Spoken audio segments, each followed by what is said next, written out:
fights with passion, and he inspires. Are you ready for a war?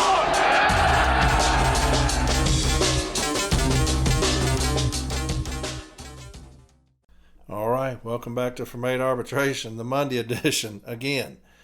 I'm going to get back on the Sunday editions. I don't like Monday editions, but yesterday I was on Next Generation Carriers podcast. They had a Zoom meeting, had a bunch of podcasters on there. Manny Peralta was on there as well, and we went 3 hours long, ended at 10 o'clock. And so I was not going to do an episode at 10 o'clock because that'd take me about 2 in the morning. And so I'm an old man and I get sleepy really easy. And so, yeah, I'm doing a Monday edition. Not going to be long as far as me talking because I've got 2 interviews I've done. One with Miss Pam Donato, and she is going to be the next Director of Retirees and OWCP for the NALC. She's running on the CLC slate, and I think you're going to love this young lady. She is a fantastic individual, an infectious personality as far as her passion for the city letter carriers, her knowledge as far as national and the city letter carrier craft and union. And so I talked with her a little bit. I'll have her back on later on. She had a meeting she had to go to, but I wanted to get her on, and talk about who she is, what she's about, and I think y'all enjoy that. I also have Mr. James Brennan. He's on, and I talked with him. He's going to run for president of the Rural Care Craft, and so he has kind of the same vision for them as we do for the City Letter Care Craft, things that he wants to attack. And so I've got him on as well, and I think you'll really enjoy him. I've got a lot of rural carriers that listen to From 8 Arbitration, so spread the word if y'all want change. Like the City Letter Carrier Craft is doing this next election. If y'all want change, then y'all going to have to get the establishment out of there like we're fixing to. We're going to get the establishment out next year. And y'all got an opportunity in August to do the same and get somebody in there that's going to fight for you.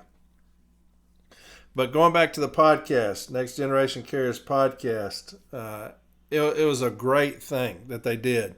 Had a lot of us on there, like I said, and we answered questions, heat-related issues, and a couple other items we talked about. But it was a fantastic time just seeing the power of the city letter carrier. Because here you had a lot of city letter carriers that do podcasts, and they were all on this Zoom. To see the city letter carrier, and it's what I've been talking about from the beginning, educating the city letter carrier. There's nothing more powerful and nothing more beautiful to me than to see that. The city letter carrier has picked up the flag, as we've been saying years ago, picked up the flag, and we're going to do this ourselves until we can get the CLC in there to take over this thing.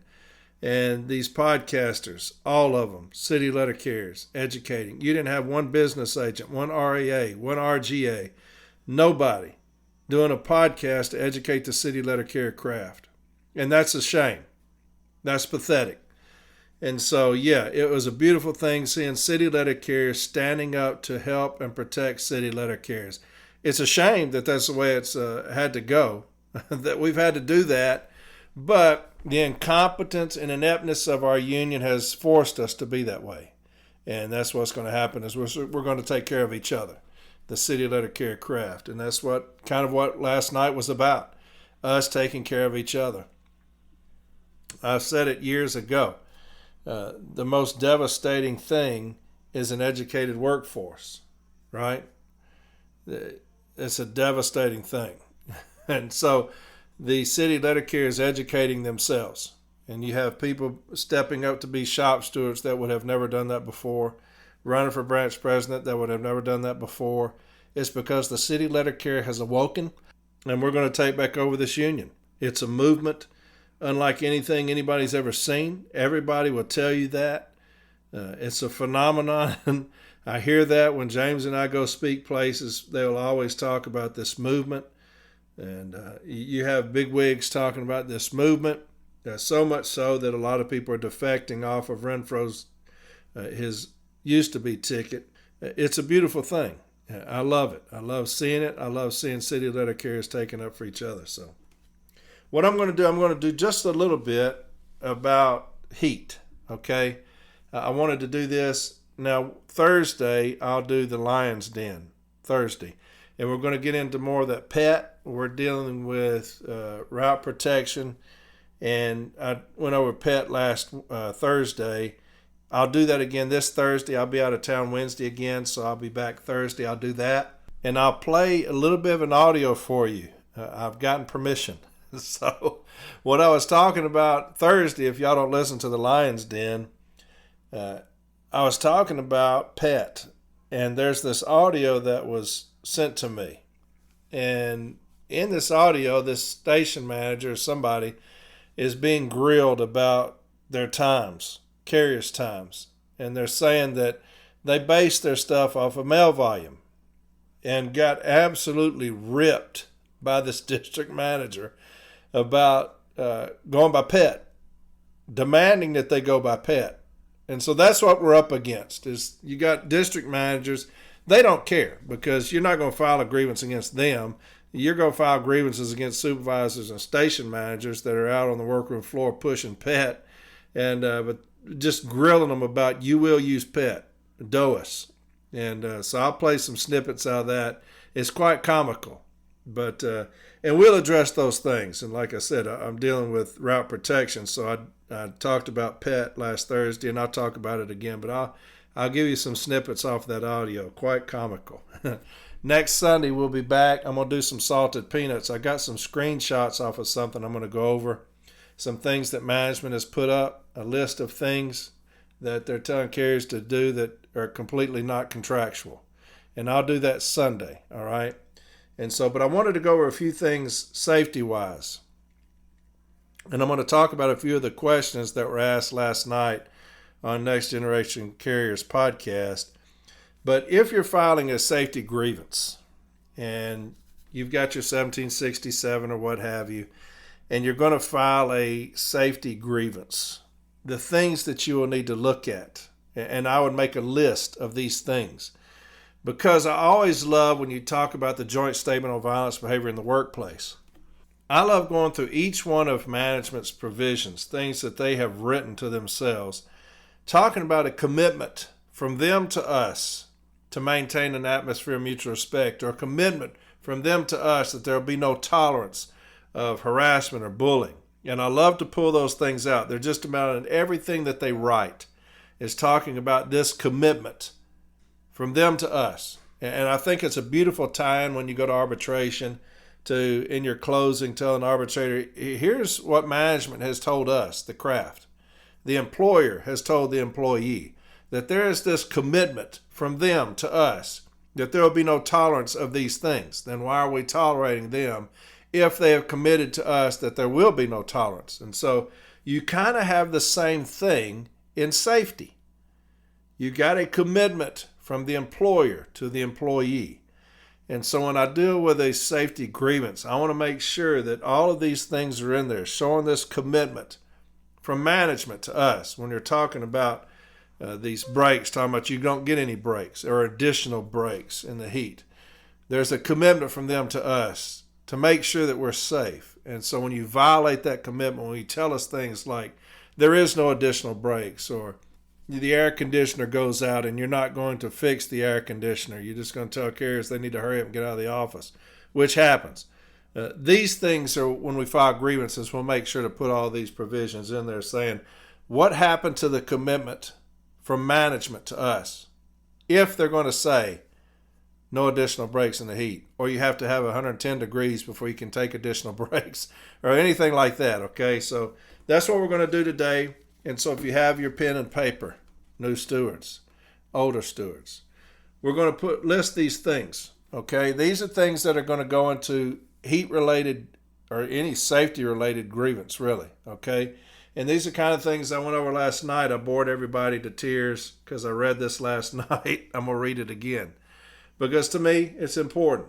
A lot of people say when you're dealing with safety grievances or heat-related grievances, what am I looking for? What am I looking at? And so we'll go over these things tonight. And then I'll let you hear Miss Pam Donato and then Mr. Brennan, okay?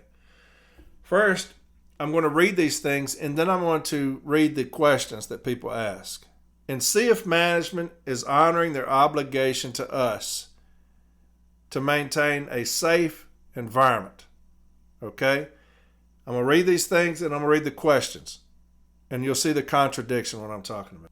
First, obviously, we're going to go with Article 14. Anything after 14, all these other things, you're going to incorporate them into your grievance through Article 19. All right? Article 14 is the only one dealing with safety and health in the JCAM. Article 19 is going to incorporate those handbooks and manuals that are not in the JCAM, okay? So new stewards. Article 19, when you're talking about the ELM, when you're talking about the EL handbooks and things like that, you're going to incorporate those into your grievance through Article 19, all right?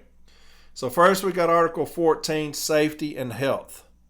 And I'm going to read just a bit of this. 14.1, Section 1, responsibilities. It is the responsibility of management to provide safe working conditions in all present and future installations and to develop a safe working force. I'll read that again. It is the responsibility of management. It is not the responsibility of the city letter carrier. It is not the responsibility of the union to provide a safe working conditions in all present and future installations. It is the responsibility of management. When you look at the Joint Statement on Violence and Behavior in the Workplace, or you look at Section 115.4 of the M39 Handbook, talking about maintaining mutual respect, whose responsibility is it? It's the frontline manager. It's their responsibility, right? It does not say it's the city letter carrier. It does not say it's the union. It says it's the frontline manager. So when you read things and you pay attention to things, you'll notice it's always the responsibility of who initially? Management. So it is the responsibility of management to provide safe working conditions in all present and future installations and develop a safe working force. Responsibilities. It is management's responsibility to provide safe working conditions. It is the union's responsibility to cooperate with and assist management in efforts to fulfill this responsibility. But it is management's responsibility to provide a safe working conditions. 14.2, Section 2, cooperation. The employer and the union insist on the observance of safe rules and safe procedures by employees and insist on correction of unsafe conditions. When you look at that word, insist, and you know how I am about words, I'm big on words.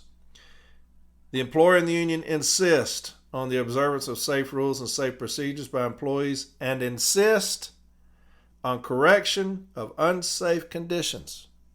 That's a big word for us there, insist, on correction of unsafe conditions. The word insist, it means demand something forcefully, not accepting refusal. That's what that word insist means. So when you say and insist on correction of unsafe conditions, it means demand something forcefully, and that's what we'll do.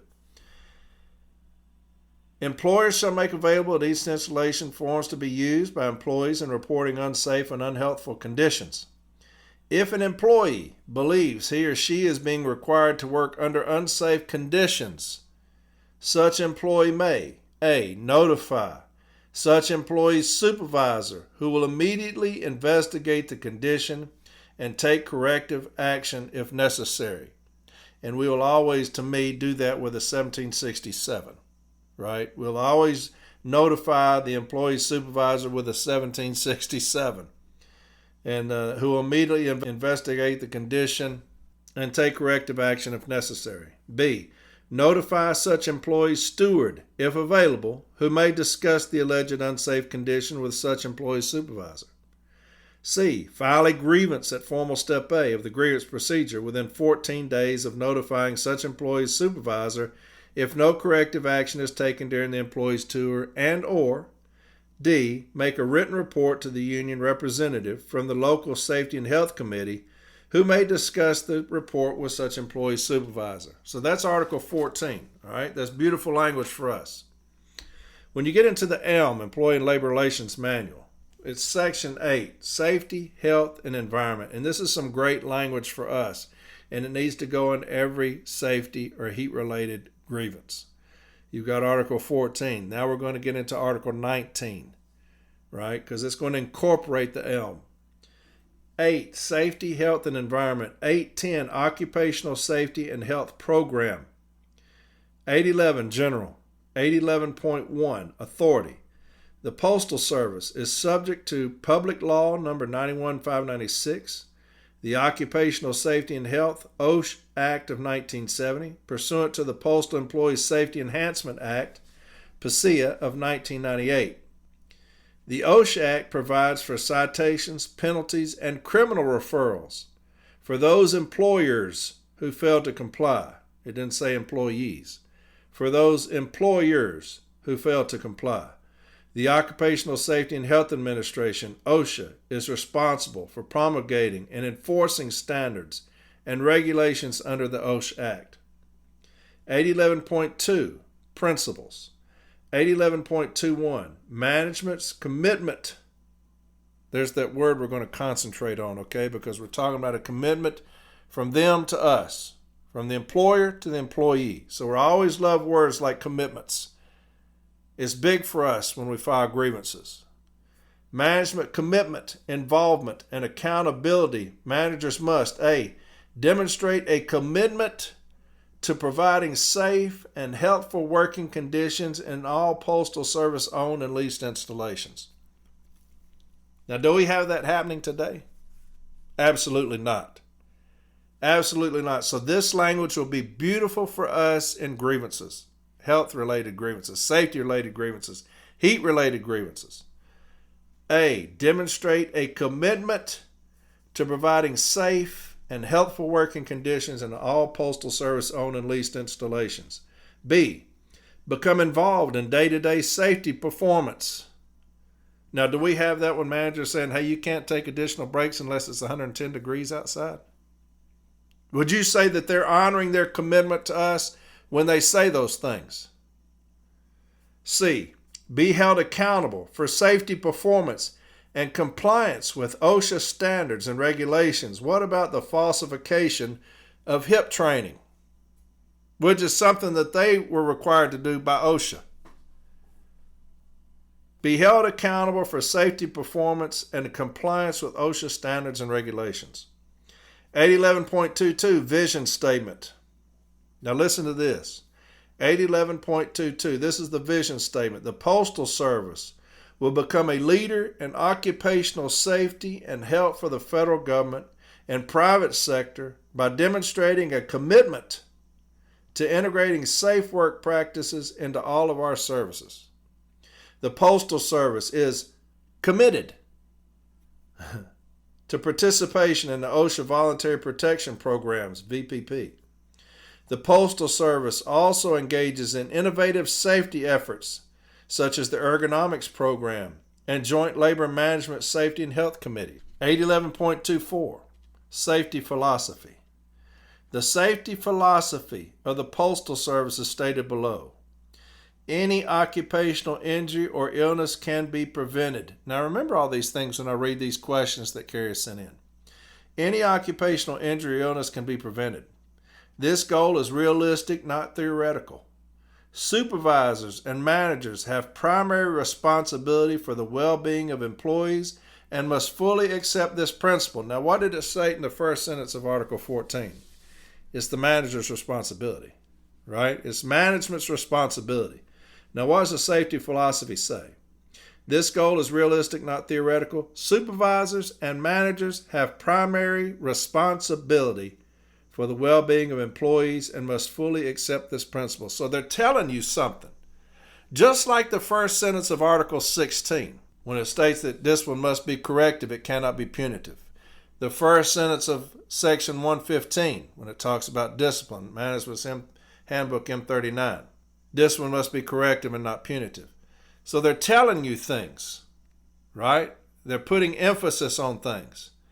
Article 14 states what? It's the frontline manager. It's the manager's responsibility. Here you have it in the ELM. Supervisors and managers have primary responsibility. Okay, so those are good things for us to put into heat-related grievances, safety-related grievances. B, management, which encompasses all levels, including the first-line supervisor, is responsible and accountable for the prevention of accidents and control of resultant losses. Just as the line organization is responsible for attaining production levels, ensuring quality of performance, maintaining good employee relations, and operating within cost and budget guidelines, supervisors and managers must likewise accept their share of responsibility for the safety and health of employees. It's telling you again.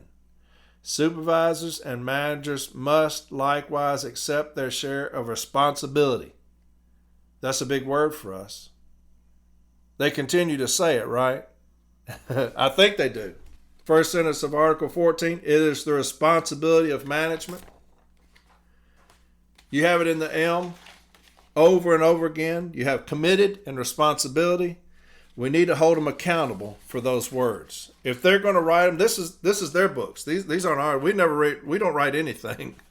So you have Article 14. Both parties are telling you it's their responsibility. You have the ELM. We didn't write the ELM. They're telling you it's their responsibility. How about Handbook EL801? Handbook EL801. You got your pen and paper? You're writing these down? 1. Accident prevention. 1.1. Supervisors' responsibilities. Here we go again.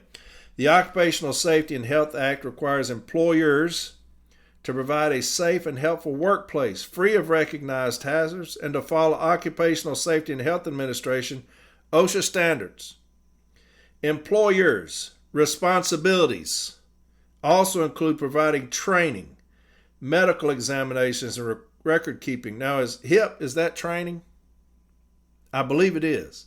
So in Handbook EL801, would they have violated that if they falsified the premier training that they're supposed to issue us, HIP training, heat illness prevention?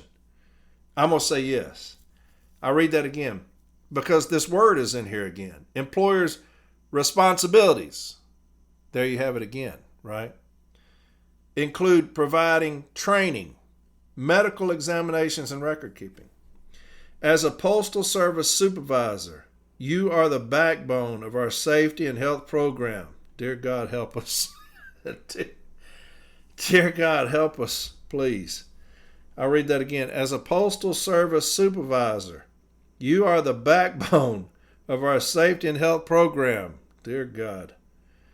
You're in a highly visible leadership position that requires setting the standard for accident prevention. And they're one of the main causes of accidents. Isn't that ironic? You are what? Responsible. There's that word again. You are responsible for implementing written programs and action plans, monitoring employees' safety performance, and preventing operational safety errors. To properly exercise your responsibility, you must know Postal Service safety rules and regulations. Remember that when you hear these questions, when people are saying that my manager has stated we get no additional breaks in the heat unless the heat is 110 degrees. Remember these things that I'm reading to you about their responsibilities from them to us. Here when it says, you must know Postal Service safety rules and regulations and the rights and responsibilities of the employees you supervise. They're going to be held accountable for these things, right? And EL801 is going to be one of the things that we're going to use against them. Postal Service safety philosophy. Here we go with another philosophy. I think we read something like this in the ELM just a second ago, didn't we? The Postal Service position is that, A, any injury can be prevented. This goal is realistic, not just theoretical. Now, this is the EL801, right? EL801. The Postal Service safety philosophy. The Postal Service position is that A, any injury can be prevented. This goal is realistic, not just theoretical. Supervisors or managers have primary responsibility for the well-being of employees must fully accept this principle. Now I'm going to read to you the ELM, the Employee and Labor Relations Manual. Safety philosophy. A, any occupational injury or illness can be prevented. So they're mirroring each other. The EL801 and the Employee and Labor Relations Manual, that language is mirroring each other. B, This is the EL801. B, management, including all levels through the initial level supervisor, is responsible and accountable for the prevention of accidents and control of resultant losses, just as the line organization is responsible for attaining production levels, ensuring quality of performance, maintaining good employee relations, and operating within cost and budget guidelines. Supervisors and managers must likewise accept their share of responsibility for the safety and health of employees. And that's identical to handbook EL801. Okay? So that's how important that is. And this is the EL801, the Supervisor Safety Handbook. Okay? Accident prevention. 7 keys to good safety supervision. 7 keys to good safety supervision. And this is Exhibit 1.3 out of Handbook EL801. We're going to go to D. Be enthusiastic about safety. The enthusiasm you display will generate enthusiasm in your employees. E.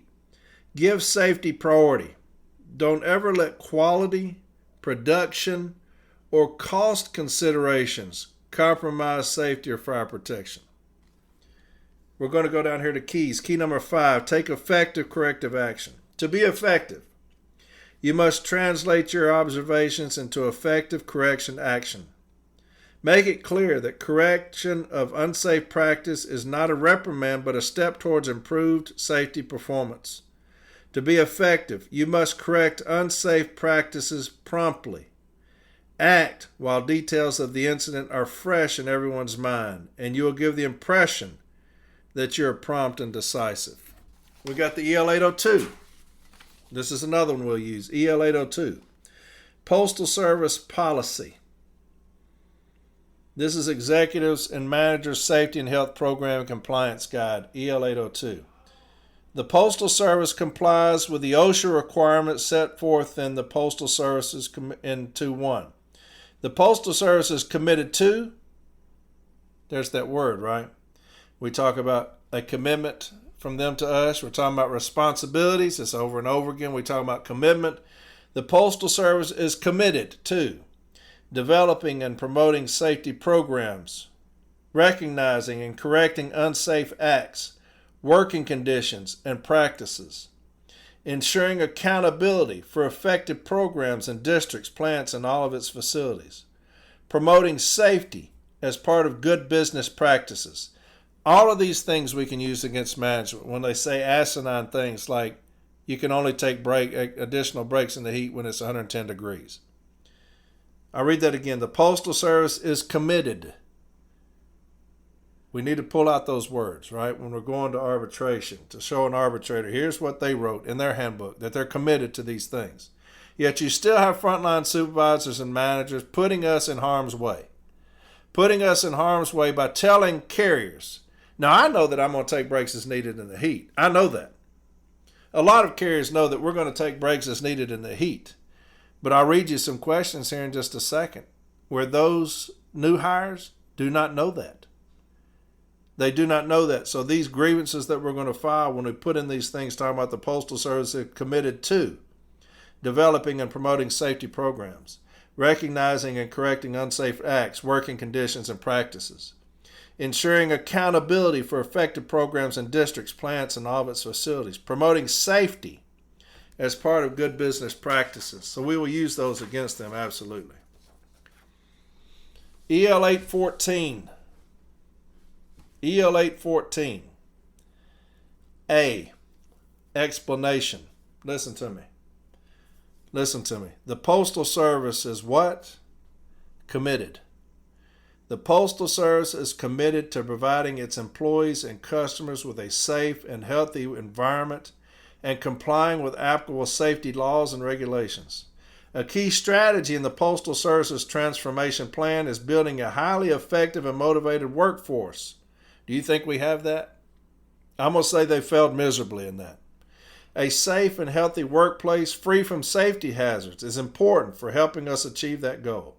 This guide provides Postal Service employees with policies, procedures, and guidelines pertaining to safe work practices. And that's the EL814.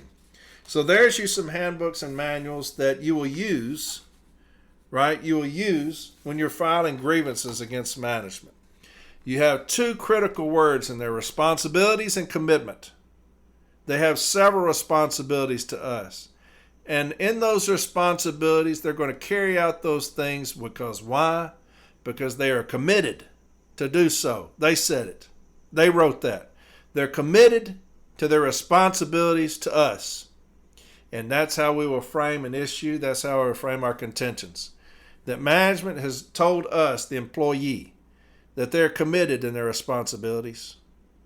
Then why do I have things like this? Here's the questions. Our air conditioning in our office has been broken for weeks now.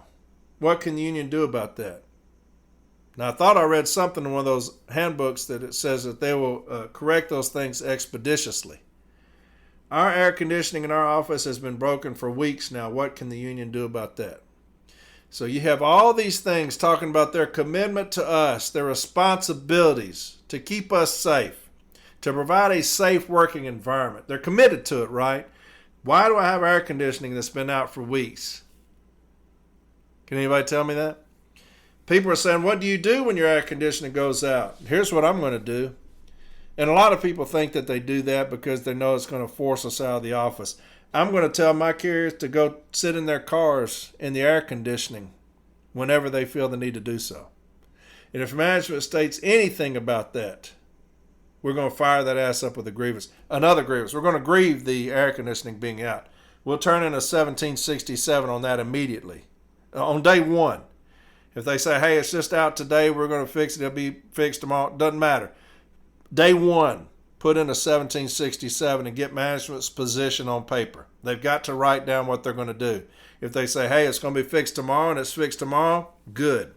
If they say it's going to fix tomorrow and we got weeks go by, we got a good 1767 that we can include in our grievance. So you're going to fill out a 1767 immediately when the air conditioner, if you come in, the manager says, man, the air conditioner went out this morning. Let me go and put this 1767 in. Well, you don't have to do that. We got somebody coming out and fix it. That's fine. Just put that down on the 1767 then. All right. And then we're going to file a grievance if this thing's been off for a while. Tell your carriers to go out into the air conditioning in their car and sit there until they feel all right. Because I'm not going to be hot in the office, one of our only refuges, and then go out on the street where it's 110 degrees and 130 in those vehicles. Here's another question. Is there a standard temperature for the USPS? Past few days, the air conditioning was turned down, and we were all sweating like animals. Rumor has it management thinks we will race to get to the street if it's hot. Total assholes. Tell your carriers to go sit in their cars in the air conditioning. You start driving that office time up, they'll turn that, you'll have an ice box in there. I'm telling you. And if they say anything about it, they give you an investigative interview for that, for going outside and sitting in your car getting in the air conditioning. Tell them that you felt unsafe. Tell them that it was unsafe for you. You're the only one that knows if it's unsafe for you.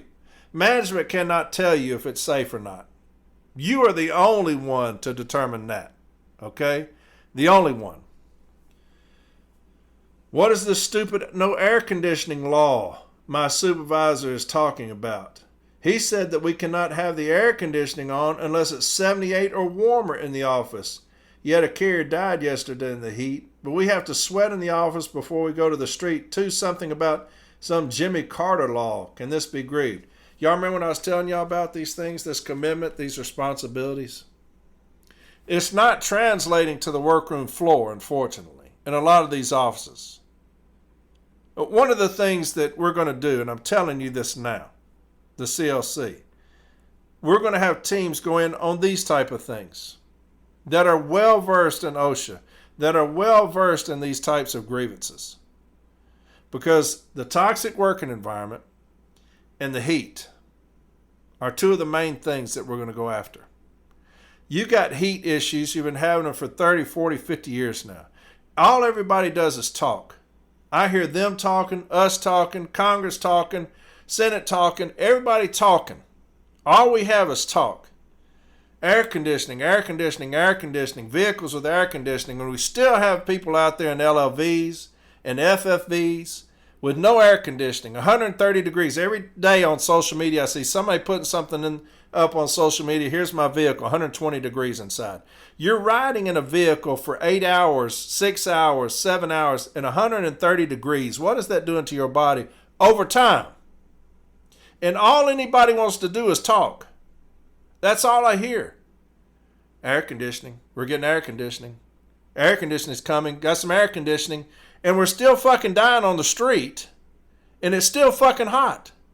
And all everybody wants to do is talk about us. But nobody helps us. All that fucking talk hasn't lowered that degree one number. It's still hot as fuck outside, and all y'all are doing is talking. So, when we get in there, we're going to have teams ready for that. Well-versed on everything heat. I appreciate OSHA, but we're still dying in the streets. We're still dying. So we're going to have teams go in on people like this. Air conditioning situations. Managers talking about no additional breaks in the heat. We're going to, the emphasis will be on that. We will send in teams and we will send emails to area. Why is your station manager doing this? Why is your station doing this? We're going to have an inconvenience on these people. I talk about inconvenience all the time. They do not want to be involved with grievances, but we will make sure that they are. So that way, we can talk to them in arbitration. If they don't want to come, then you subpoena them. You don't ever subpoena your own carriers that don't want to testify. Had some knucklehead say that the other day, that you subpoena carriers that don't want to testify. No. You subpoena management. Area managers, district managers, you subpoena them and have them come testify why they are allowing supervisors and managers to put us in an unsafe position. Anyway, was this stupid no air conditioning law? So that seems like that's something going around where they're not giving us air conditioning in the station. We're going to burn them when we take over, all right? But until then, 1767, they'll have to put down on there what this law is if they're going to say it's a law. They're going to have to do that. 1767 to me is better than a grievance initially. Why? Because at the informal level, they'll put their position on paper. At the formal level, they'll probably correct that position. The 1767 is not a grievance. It's not a grievance. You're going to turn that in, and they're going to put their position on that. So it better not change at the informal or formal. So I love the 1767. Here's another one. Management did a stand-up talk informing us that we don't need that many bathroom breaks because they get marked as stationary times. He mentioned how we just sweat out the water. Do we need permission to use the bathroom? All these things about commitment, about responsibility. And you have some dumbass on the workroom floor saying that we don't need that many bathroom breaks because they get marked as stationary time. I don't give a fuck about your stationary time. We should have dealt with that a long time ago, but our dumbass president has agreed through this TRAP process that we're under that they can monitor us on stationary times. And any inconvenience out of that is just, oh well, right? Because we had people writing letters about the abuse that we're getting off these stationary times, off the scanners, and he said that that was an inconvenience to us. I don't give a fuck about your stationary time. You answer to that. I don't care. My safety is more important than your stupid ass stationary time. That's bottom line. My safety and my health is more important to me than your dumb ass stationary time. But that's what they said. They'll get marked as stationary times. Don't give a shit. He mentioned how we just sweat out the water. Do we need permission to use the bathroom? No. No, you don't. Go use the restroom. Take breaks as needed in this heat. But there's that commitment again, roaring its ugly head. That commitment, their responsibility. There it is again. Was told a stand-up talk today while I was off about a 1-hour office time. I'm the union rep steward in my office just looking for any advice on grieving this if they actually start pushing it. I know they had the talk today because they knew I'd say something. So here's your hour office time still going on. Still going on. That's a failure on the business agent's office.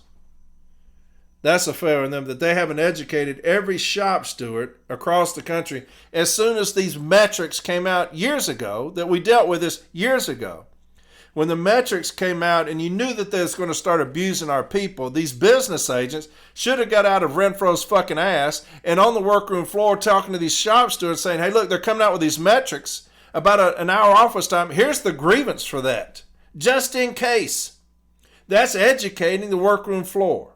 That's what we've been talking about. But they're so busy with their head up this motherfucker's ass at the top that we still have people talking about an hour office time and how to handle that. How should I handle an hour office time? We should have educated every shop steward in the country years ago when it came out. But we didn't.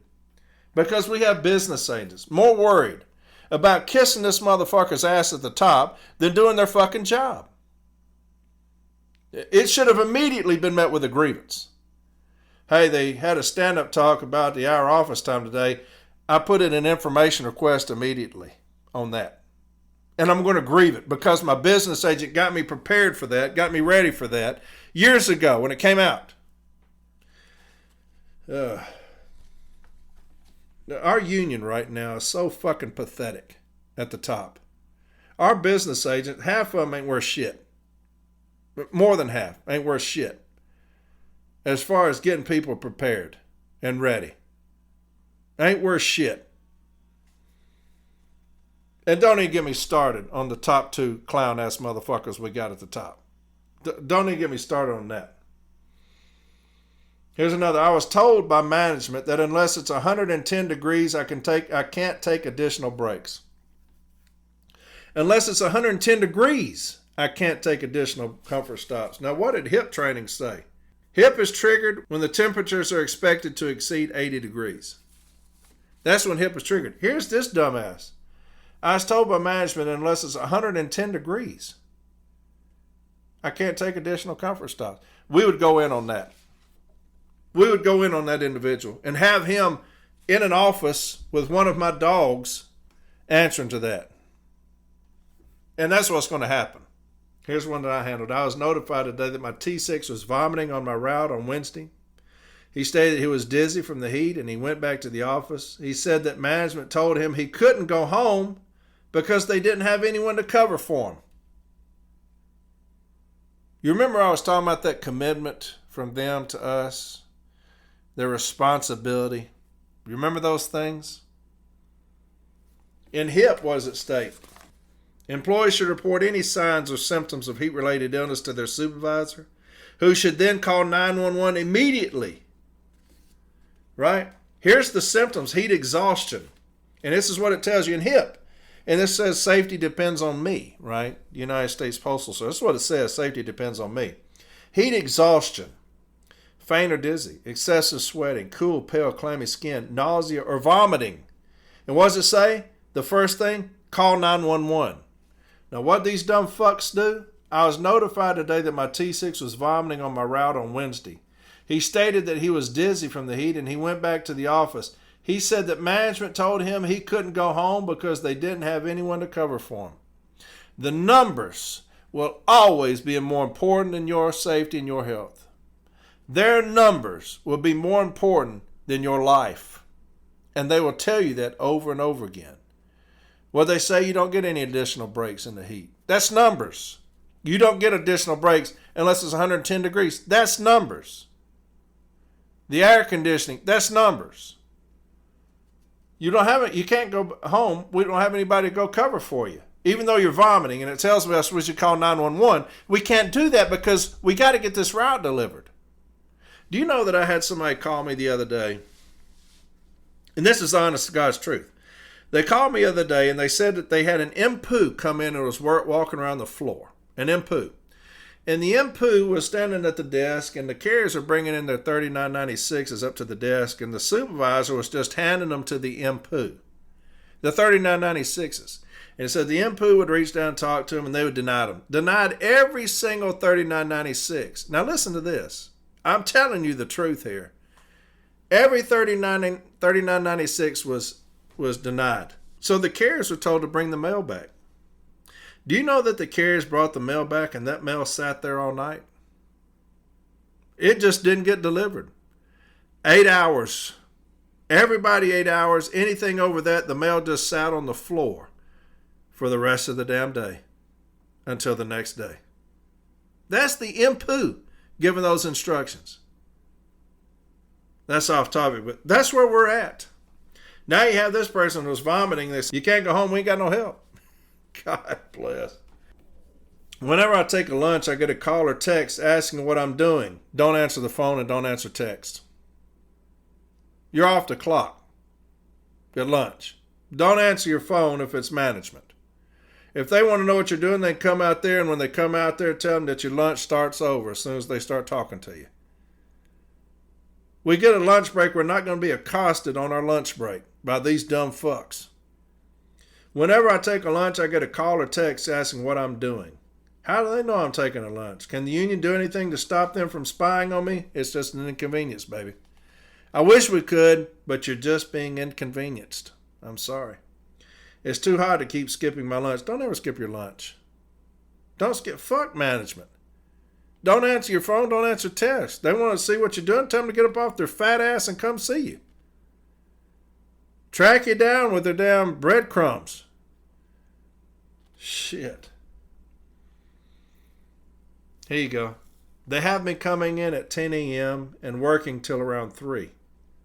Now, you're right in the heat. My boss says I don't get any breaks. I usually run out of water and also get dizzy. I don't want to see my hours reduced. Advice? Yeah, I've got advice. When we take over, I want to know things like that because I'm going to go in these stations in force. I'm going to have teams ready to go in force and address your manager, your boss. Until then, contact your steward. Contact your steward and tell them that your boss is denying you any breaks.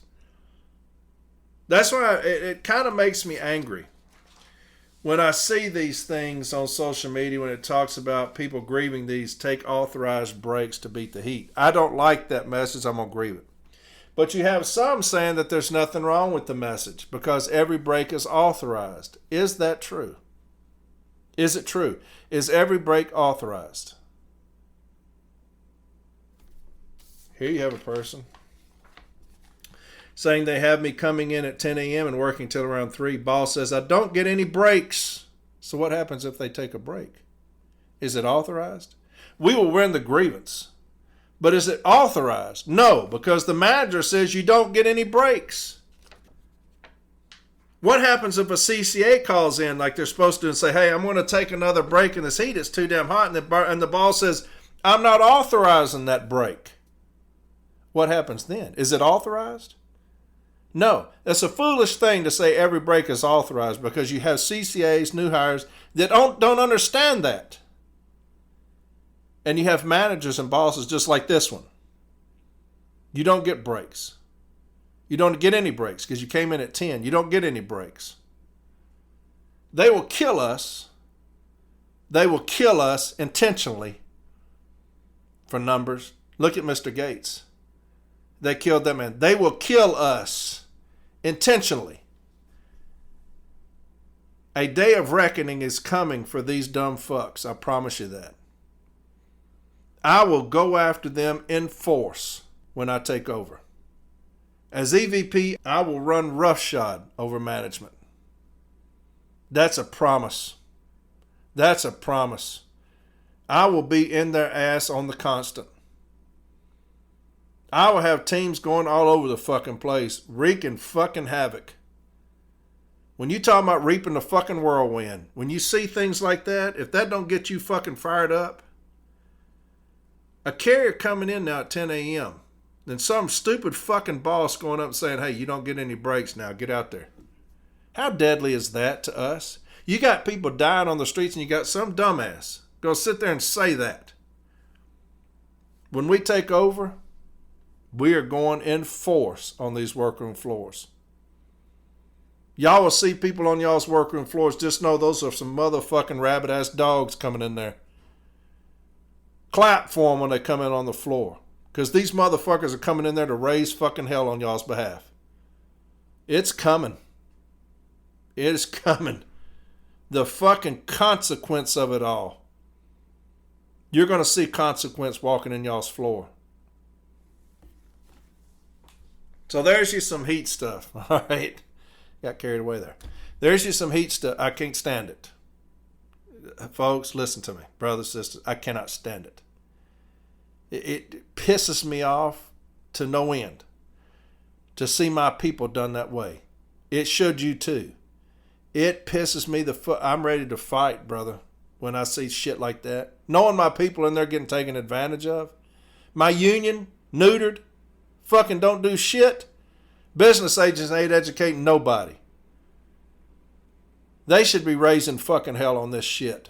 Instead, they're asking city letter carriers to answer questions for them, so we have a Zoom meeting for 3 fucking hours to answer questions because our business agents have failed their fucking jobs. So we will do it ourselves, the city letter carrier, like we've been doing, through podcasts, like this one, like others. Educating the workroom floor. Because our union, our agent, the ones we're paying, ain't doing a fucking thing.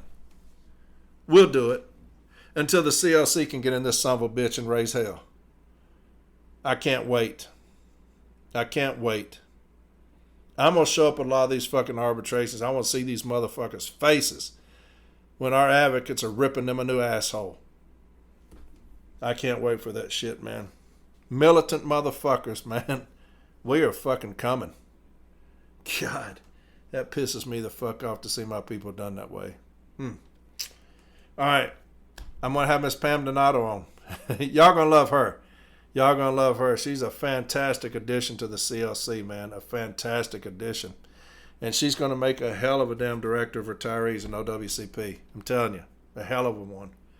And then Mr. Brennan will be after that, all right? So you got a long episode. Damn it, I talked 55. I was wanting to talk about 30 minutes. Take out the cussing, it is probably 30 minutes, right? All right. Hey, City Letter Care, I love you. I love you. And I hate seeing you hurt. God, I hate it, man. I want to fight. Oh, God, I want to fight. But we're coming. We're coming, all right? Thursday night, we're going to get into some more pet. I'll play some audio for you. You're going to find hysterical. And then Sunday, I'm telling you, Sunday, from 8 arbitration, we're going to do some salted peanuts, all right? I got some screenshots we're going to go over to help you out, all right? All right, I love you. Y'all have a fantastic rest of the week, and I'll talk to you Thursday on the Lion's Den, all right? Bye. All right, welcome back to From 8 Arbitration. I have someone very special to me on tonight, Miss Pam Donato. And if you don't know, you're going to know, but she is on the CLC ticket, and I'm going to let her explain all of that. But immediately fell in love with this lady. She is extremely infectious as far as her passion for the city letter carrier. And it's something that y'all know I love. Somebody that's going to go all in for the city letter carrier, and she's got that in spades. And so, Miss Pam, I'm glad we finally were able to make this work out. I think this is about the 15th time we try to schedule this thing. So I finally got you. It's a hectic schedule for both of us, but you're able to set aside a few minutes. Now we'll come back later on and do another episode and get more in detail about, your mission, what you see as far as your position you're going to take. But I just wanted you to introduce yourself to people because your name's going to be coming up a lot. And just who you are and everything like that. Is that okay with you? Absolutely. And I really appreciate you having me on, Corey. Appreciate all of your work and thanks for your time on this as well. All right. Well, it's all yours. Take it over. All right. Well, as Corey said, my name is Pam Donato. I am a carrier out of Minneapolis, Minnesota. That's branch 9. Was raised in Minneapolis all my life. Went through school, high school, community college, and then left there and went into the U.S. Army, where I served active duty and reserve when I got out. And I was hired in 1986 by the Postal Service as a city letter carrier, and have not looked back. fell in love with the job and fell more in love with my union once I understood what it was all about and how to get active and how to help make the best workplace possible for carriers I worked with. In '89, I became a steward. I didn't think I was ready for it, wasn't sure I was cut out for it, but I had a lot of support from people that had been stewards in the past and were really happy that somebody young was getting involved. And attended my union meetings faithfully, got involved in a lot of different things that were happening at the time. Route adjustments were big. So I got involved in actually training for route adjustments, and then became a part-time officer in my branch in the early 90s as the financial secretary. I stayed in that position, got further involved in training as an instructor in different things that our branch was doing. And then eventually got involved with a bigger part of the finances, the bigger picture of the branch. Our branch has 2 full-time officers, had about 3,000 members at the time. And by the year 2000, I was elected as the executive vice president of the branch. I served under a real icon, the president emeritus of our branch right now, Lenny Larson, and learned a lot from him and from everybody on our board. We had a real great team and did a lot of good things inside of Minneapolis. And I felt like we were a major player in a lot of the good things that were happening inside the union as a whole at the national level. In 2007, I was elected to branch president and stayed until 2011 when I was asked by President Rolando to come up and work at headquarters as a special assistant to him, which I was happy to do, and worked out there at headquarters for 7-8 years until I retired in 2018. So in a nutshell, that's the A to Z for me from 86 to about 2018. When I got out to headquarters, Corey, I was in awe of how big the endeavor was to run a union the size of the NALC. Just learning the building, learning the different players and departments and people that were staffed, not letter carriers, but staff that we hired to help in different areas of the work that we did. It was pretty awesome to see all of that machine work. I worked on a lot of very cool projects with President Rolando, including the veterans group, starting up the veterans group, which was obviously near and dear to my heart. And then eventually by about 2013, I moved into community services and headed up that what we called community and membership outreach, which included the food drive, Heroes of the Year, MDA, United Way, Carrier Alert, Postal Employee Relief Fund, a bunch of different things, anything that had to do with carriers, active and retired, doing good works in their community and within the NALC and outside of the NALC. That was what we headed up there, and was really proud to do that work until I retired. And so you get a call from James Henry. Yeah. Is that how this works out? You get a That's call from pretty much. James Henry? Well, there were a lot of calls. I mean, so that is key to where I am at today. But prior to the call from James Henry, there were calls I was making and that were being made to me. I mean, when you're active in this union, in this family, you get to know people. And just because I retired in 2018 doesn't mean that, everyone I worked with retired. So of course you stay in the loop with what's happening. I was very used to reading the Postal Record and staying online and talking with people that still worked at headquarters. There was a big transition in leadership. And so there were a lot of phone calls between a lot of people one-on-one about concerns that we had. I think part of it is just a natural progression of retiring, kind of getting out of the loop where you don't know if you should let, things be and whatnot. But there were a lot of calls happening around the country, and I knew James Henry. because he was a regional administrative assistant when I was working in community services at headquarters. And I knew I could rely on James. James was one of the RAAs when I'd reach out to, and we needed something done in California or Hawaii or anyone in Region 1. James was a go-to guy. But I never worked with him side by side. We never worked in the same building. But I did get a call from James 6, 7, 8 months ago now. And he introduced himself again one-on-one and said that he was interested in me running as the Director of Retirees with the CLC. And honestly, brother, I was shocked. It was like the time Fred asked me if I'd be interested in coming to headquarters. It came out of the blue. I had no idea. I just nosed down. I'm doing my work. I'm living my life. And I honestly thought that Brother Henry was asking me because he felt like he should. Like I'd been around, I was an old horse, right? I'd been around a lot, had seen a lot of things, and that he should ask me before he asked somebody else that he really wanted, just to say that he did.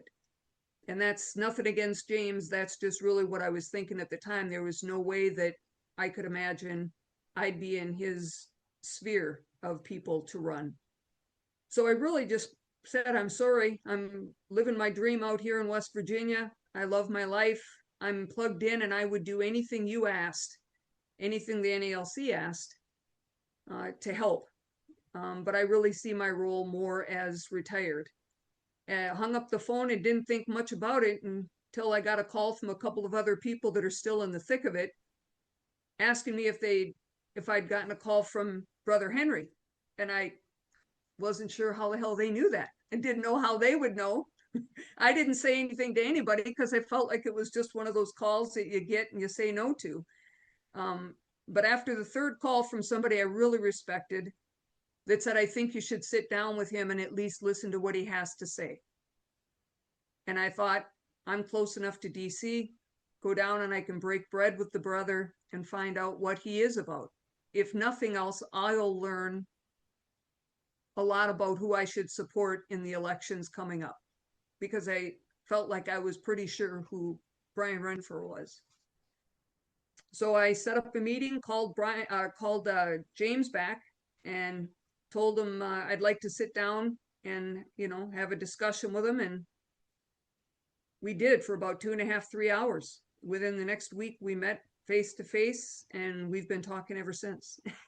And in that meeting, I told him I would need a good month to talk with my wife and try to figure out how this would work into what I've grown into in my life. And I think it was actually when we did the Fight Like Hell rally, I met James at the Brentwood facility and we marched together. And I knew then that that's where my heart was. I knew that it was something not only could I do, I think it's something at this point in my life I'm really meant to do. I think it really taps on a lot of experience that I have, a lot of the things that I can bring to the table in organizing people and in bringing them together at a time when that's really hard to do. And I really believe that the NALC has got a better future with the leaders that I'm seeing step up in the CLC. So I was really happy to tell Brother Henry at that point, I'm all in, and I haven't looked back. Well, I'm glad. We met each other for the first time. We've talked on and off. We finally got to meet each other in Cleveland and your first class. And, I told James that. I know that he was ecstatic when you called him back and said, hey, let's meet, because he did have his eye on you for a while. And so we're much better because of that. And so I know you have to scram. You got to get on another meeting. And so you took a little time. I do appreciate that. But later on, we're going to sit down with each other and kind of talk about your vision for what you see as far as retirees. And I know that there's some other things that you're kind of wanting to do. And but I'm ecstatic. I'm ecstatic for the retirees. I'm ecstatic for the city letter carriers because of what you bring to the table. and James is a very bright individual, and so he's putting together a hell of a team to me, and so I can't thank you enough for coming on and talking to our people. And like I said, we'll get together when you have an opportunity. I know you got a meeting, like I said, coming up in just a minute, but we'll get together and we'll make a day of it and talk about your vision. How's that sound? That sounds great, brother. And I really appreciate not only what you've given me tonight, Corey, but you've given me hope because I know that you've tapped into the rank and file carriers. I know you've tapped into the movement, the people that maybe didn't really understand what a union was, like me in '86. I didn't really know what it was. I had good people to show me. And through your podcast and other podcasts and other events that I've been able to attend with CLC, I'm convinced we are alive and kicking. Yeah. There is a movement you cannot stop Yes. that is going to rebuild the NALC to the force that it used to be. And I know that it can be, brother. And I just appreciate everything you've done, Corey, and everybody that's listening and trying to figure out what we can do. You're already doing it. You're listening. We're joining together. And our better days, our best days are yet ahead, brother. I promise you that. I could not agree more. And the thing about it is that you just said it can't be stopped. And I say that all the time. The establishment has no idea what's happening. And they've never seen anything like this. Everywhere I go, we went to Seattle, we went to Cleveland, we went to Detroit, and people, every one of them, to a person, talking about the movement. It's a phenomenon. It's something that they can't explain, and it's just the city letter carrier tired of being run over, That's and they exactly see it. that, and they're saying, "Hey, we can make a difference." When you look at the TA, we can make a difference, That's even though it still exactly got it. rammed down our throats. I mean, Yeah, yeah. but and that's the movement. The city letter carrier said, "Hey, we can make a difference on the workroom floor, and we can make a difference with this election." And I think it's a beautiful thing, and I'm glad that you're a part of it. I'm proud to be with you, brother. Thank you so All much, right, Corey. Have a all great right, night. Pam. Have a good night. Have a good meeting. Tell everybody I said hello. I sure will, brother. Bye All bye. right, take care. Bye, Pam. All right, I've got Mr. James Brennan on, and I've had him on before. He's with the Rural Care Craft, and we've talked several times. We talk quite often, text quite often, and he was on last time running for a position with the Rural Cares. This time he's running for the big shebang, the president of the Rural Cares Union. Is that right? That's correct. All right. And so wanted to get you on because I do know that there are a lot of rural carers that listen to my podcast for some reason. And so I wanted to get you on, brother, and let your people be heard, let you be heard with the rural carriers and kind of your plan and whatever else you want to talk about, brother. It's going to be all yours. And so have at it. Well, first, thanks for having me. I am an avid listener of From A to Arbitration because I believe what affects the city craft affects the rural craft, and what affects the rural craft affects the city craft. And the biggest takeaway from that is we all have to work together. I always say this at the end of United We Scan that we're all in this together. And I truly mean that. The delivery people in this organization have to be all in this together. That's why I talk with you a lot. That's why I talk with city carriers a lot, because we're all dealing with the exact same things. The constant micromanagement, the hostile and toxic work environments, the expedited delivery requirements that they put on us. Like you guys lost time on the hour office time you guys had there, things like that. I just had my postmaster come down on me for taking too long in the office myself. I got that solved because we are allowed to case DPS if we wish to. But what we have is a problem at the top of people who haven't done this job in such a long time. They don't know what it's like down here at the bottom level anymore. And just like you have the love for the city letter carrier. I have the love for the rural letter carrier. And seeing my fellow brothers and sisters getting slammed day in, day out with issues with management, it was time for somebody to step up and say, look, Somebody's got to be at the top fighting for our craft. Somebody who's been in the trenches, dealing with the same stuff that every other carrier out there in the world deals with.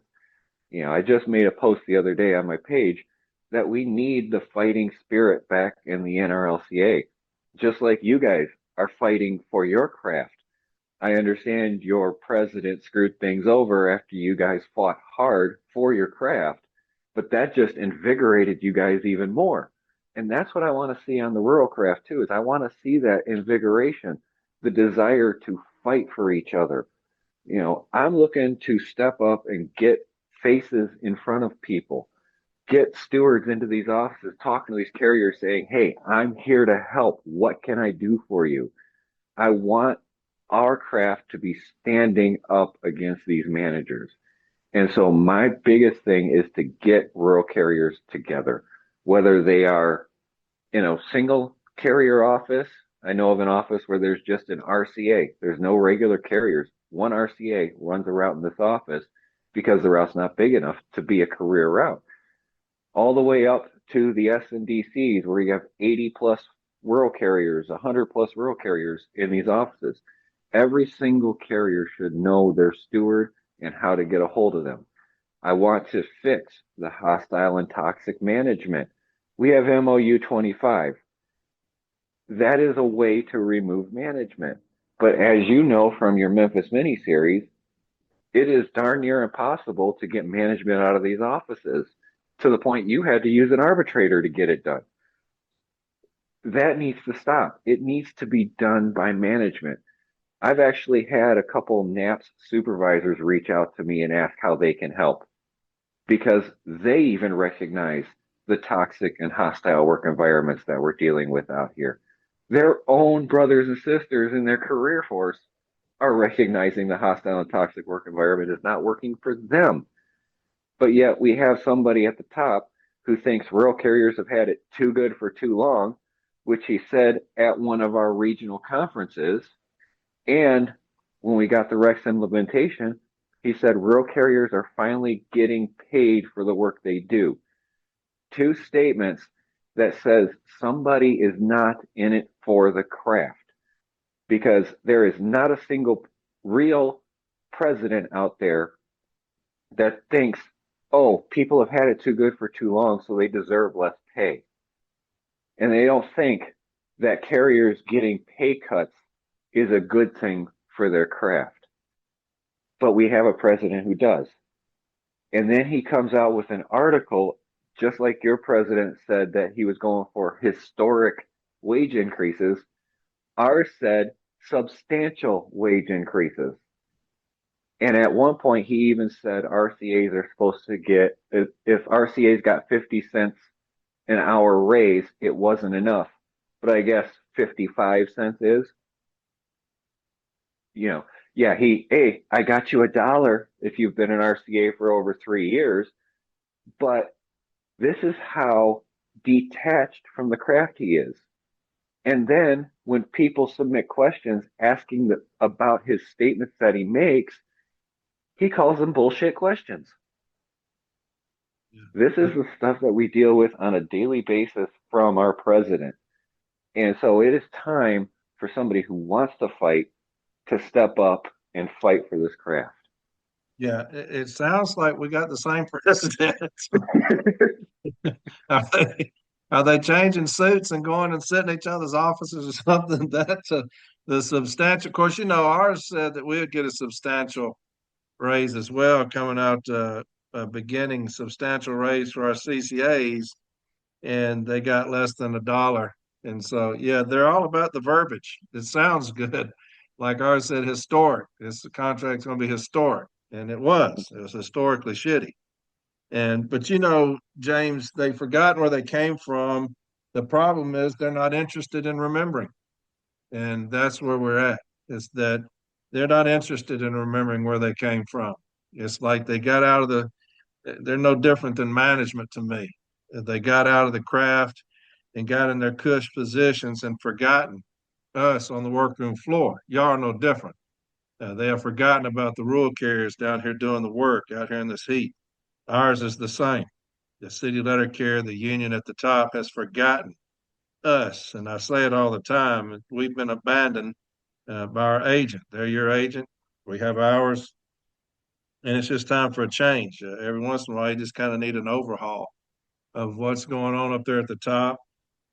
Yours is obviously mirrors ours in that they're going to say whatever they have to say, and hopefully the carrier craft, rural carrier, city carrier will buy their line of shit. Eventually, you're going to have to pay the piper. And when the contracts came out, we realized that this whole time it was just a line of shit that they were feeding us. And unfortunately for us, we had the TA and we voted it down historically. If there was anything historic, it was how we voted that down. And our president pushed it through anyway, through that stipulated award, through our arbitration. Y'all just voted on y'all's, and you had 14,000 vote, right? Mm-hmm. So a little over 6,000 less than the last contract ratification. But let me pull up the number here really quick. Let me grab my computer.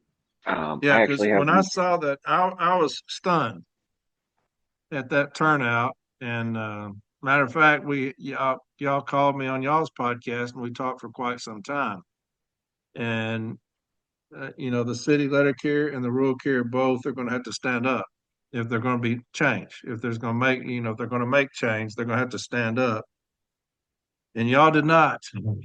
y'all sat down with 14,000. How many is in your craft right now, James? So voting wise, I believe, let me go to the numbers here. There was voting of 91,349. That's how many you have that can vote? That can vote, yes. And what's that number again? 91,349 ballots are what they sent out for the tentative agreement.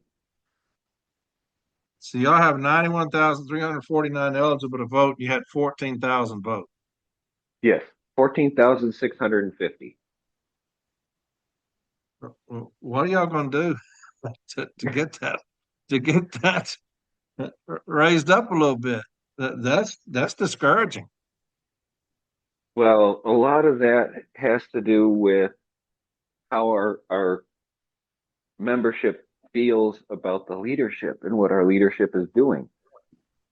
6,000 less votes than 2021 or 2022. And it's the same for 2018. You go back, we've always been right around the 20,000 mark in voting for our contract. But this year, 6,000 less. But the telling numbers for me is that of those 6,900, 6,000 and almost 7,000 people that didn't vote, from the last contract, 5,701 less yes votes, but only 1,246 less no votes, which means more carriers who more than likely voted last time voted no versus yes. So there was a swing towards the no vote. It's just the people weren't sending their ballots back in. Now, you can say it was the mail system. Some people actually had their ballots returned before the date of the actual count, before they pulled them. You had some people who got their ballots back and they were postmarked like a week prior to it, but then they got the ballot back after the vote had happened. But most of all, it's just an apathy of the craft to actually participate in this stuff. Yeah. Well, that's disheartening. And I was encouraged more than I've been encouraged in a long, long time by the turnout with our TA. There's a lot of build up to it. A lot of people were coming out against it. And then, when you had the vote, it got absolutely crushed. And it did our president in. He won't overcome that. And then, especially how he, kind of rammed it through in that stipulated award. Everybody could see through that. And that doomed him. And so he will not not win again. He will come in if there's three running, he'll come in fourth. And so he doomed himself with doing that. But what can we expect from a James Brennan presidency? I know that one of the things I love most about James Henry is his commitment to attacking the workroom floor. And we've talked about it numerous times. I talk about it all the time, is that we're going to attack the workroom floor. We're not going to sit back and be reactionary any longer. We're going to be on the offensive right off the jump, and we're going to attack the workroom floor, talking about the toxic working environment, heat-related issues, people that, managers that are saying things, giving directives that are deadly. We're going to attack the workroom floor. And so that's one of the things that I'm most encouraged about. But what can we expect with a James Brennan presidency? Pretty much the same thing. The hostile and toxic work environment has been the thing I have been on since I started running for office in this whole thing. I have not changed my methodology or what I want to accomplish to protect the rural letter carrier. The very first thing that we need to do is eliminate the hostile and toxic work environment, because that is the biggest contributor of our lack of membership, not just in dues paying members, but in numbers of people actually working at the Postal Service. Because subs will come in, and if it's a great office like mine, where I have a manager that actually listens, will take advice from me when it comes to situations where they may not know the actual language. And my postmaster has actually told me that I keep him on his toes and I'm making him a better supervisor and postmaster by bringing these things to his attention. But there are offices out there where you have this postmaster who thinks they're a god and God's gift to the Postal Service, who won't listen to advice. When you have grievances, when they get a slap on the hand, it's like open season on the carriers. But it's time to put our foot down and stop this treatment, because we've been dealing with it for decades. Yeah. It's Yeah. time to start with that. And then we can focus on getting tighter contractual language, getting MOUs that benefit the craft. I'm going to spend a lot of time over at the Postmaster General's office working to better the craft. And I'm going to do that by most likely throwing management way under the bus, proving that management is the biggest cost to the Postal Service. You remember back when there were 20 carriers per postmaster or manager. Now it's down to 6 or 7 per manager. Why do we have so many managers when almost everything they could do could be automated? They can't automate us. I've been screaming that forever, is the fat in the Postal Service right now is unlike anything I've ever seen. And you're right, as far as the staffing goes, the toxic work environment is one of the biggest contributors to the staffing issues we have, other than paying carriers when they come in fast food wages. It's kind of the perfect storm. When you pay them fast food wages and they come in and they have a toxic working environment, who's going to stay with that? I mean, what do you have to offer? I can't protect you in your first 90 days. You're getting paid next to nothing. You're coming into a toxic working environment. You're working your ass off. I mean, who wants that? We're not appealing anymore. When I first started at the post office, it was the job. It was the job to have. You told people you work for the post office, you're rich. That's what they thought. Man, you got it made. Now, hell, you can go anywhere and make as much as we can and not get the shit kicked out of you like our poor CCAs are doing right now. But yes, the toxic working environment is definitely a contributor to the staffing issues that we see. And that's one of the things that we're going to address, like I said, day one. And I would love nothing more than to know that our brothers and sisters from the Rural Carrier Union were doing the same thing. We're attacking, because if everybody's attacking the same piece of shit, that's going to make it a lot easier for us, because, I hate to say it, but it's the city letter carrier craft is the one kind of carrying this fight. And I remember when we went down to Hattiesburg to go after a manager down there, a station manager, and we were they had a kind of a break room that was on the bottom floor by itself, and we were sitting at this table, me and another gentleman, interviewing city letter carriers. They'd come down three at a time, and we'd interview them. Well, there's this door over to the left, and these people kept sticking their head through that door. And so finally, I got up, went over and opened up the door, and there was this guy and this girl standing there, and they said, "Hey, are y'all here about this station manager?" I said, "Yeah." They said, "We're with the rural carrier union, and our union won't do anything about it. So can we give you statements from the rural carriers to put in your file?" And I said, "Give me whatever you want." And so they had a handful of statements from the rural carriers to put in our file because they said rural carriers weren't going to come in and do anything about it. And so I'm excited to hear you say that y'all are going to stand hand in hand and arm with us trying to clean up this workroom floor, because to me, it's priority one. The toxic working environment is the single greatest thing that we have to deal with, because it affects our home life, uh, life with our spouses, with our significant others, with our kids, our sleep patterns, the stress levels. Nothing's more important to me than the toxic work environment. That's the reason I love James so much, is because that's a priority to him. And so I love hearing you say that, James, is that you are going to get in this fight with us. We need people to get in this ring with us and tackle this, because it is a tough little challenge, like you said. And most of these things will go to arbitration. Upper management, they love toxic working environments because it's about getting the numbers. And to them, a toxic manager is getting numbers because they're forcing people out, they're beating them to death, and so that's their type of management style. And so, yeah, I would love to know that our brothers and sisters from the rural carriers are in there with us.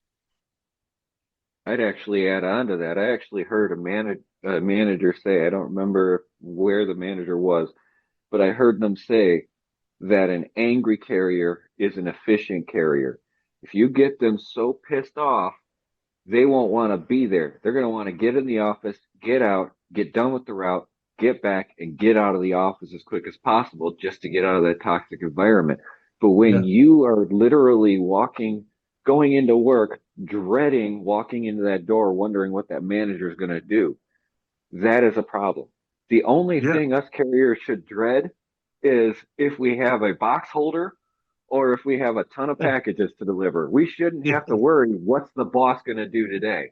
yeah, yeah. I've had numerous individuals message me saying that they sit out in their car and cry in the morning, every morning, dreading going into this manager. And to me, like you say, they it's on purpose. There's no doubt. And but upper management, they're going to get involved as well. I'm going to make sure of it. They're going to get Mhm. involved as well, one way or the other. They're going to get involved, whether they want to be or not. They're going to be involved, and these teams we're going to send out are going to make sure that upper management is involved in these case files. And that way, to me, that will make it a great inconvenience. And you inconvenience upper management, they're going to take care of shit. We don't inconvenience them enough. And it's obvious because we have too many managers still that are creating a hostile working environment for both our crafts. And so I want to inconvenience the hell out of people. Like you said, I'm going to be the biggest snitch there ever was. When whoever wants to talk to me, I'm going to tell on people.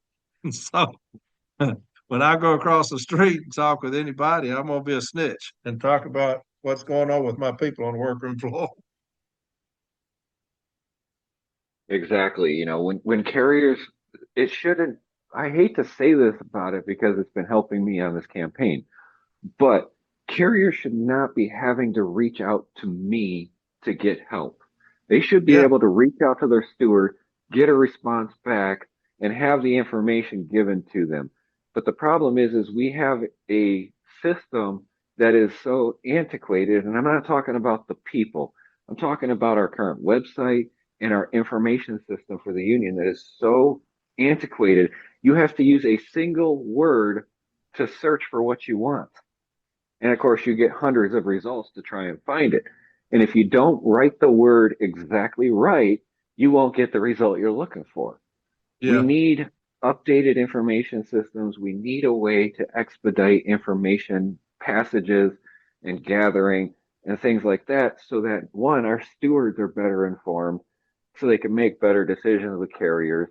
And it should all be easily integratable so you can create your grievances and files and stuff like that in a way that's more understandable and uniform across the nation. So when is y'all's convention? When's y'all's national convention? The third week of August This year. this year When's y'all's election? it should be the last couple of days of the convention during new business This year. this year. Yeah, so it is.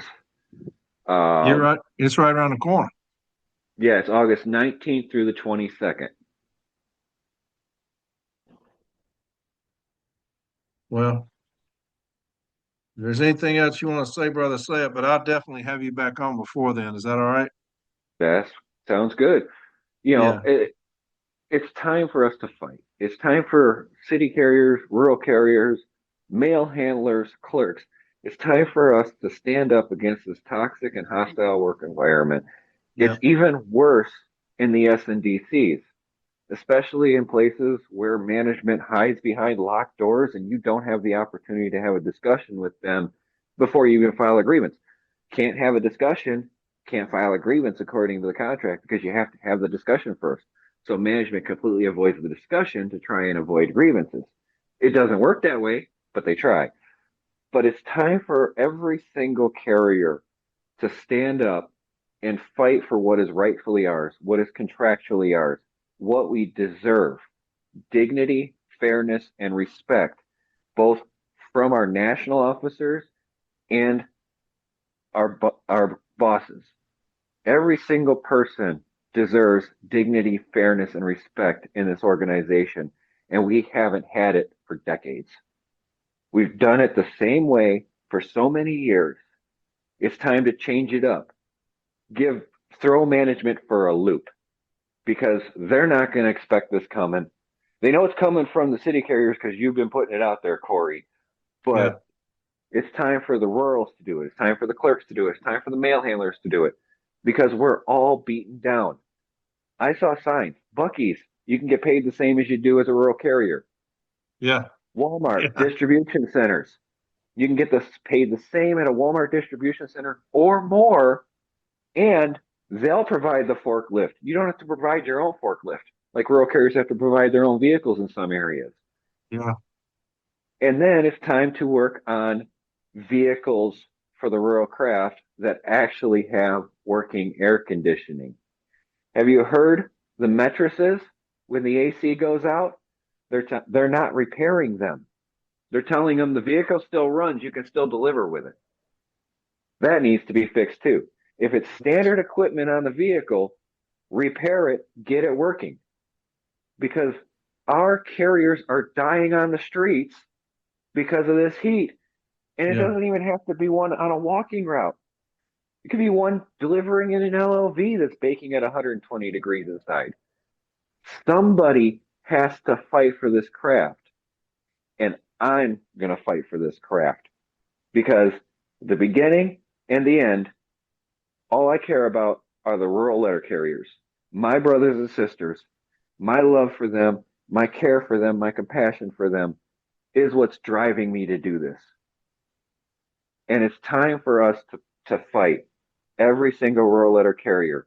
I understand we don't have the one member, one vote. We have delegates, but our delegates are stepping up and saying we have to fight too. They've watched us slowly decline and they know where we're headed. Now is the time for them to vote James Brennan for president. Because as I always say at the end of every episode, we're all in this together. And I mean it. Yeah. Brother, I wish you nothing but the best. We need a friend over in y'all's union. We got to quit being this y'all over there, us over here.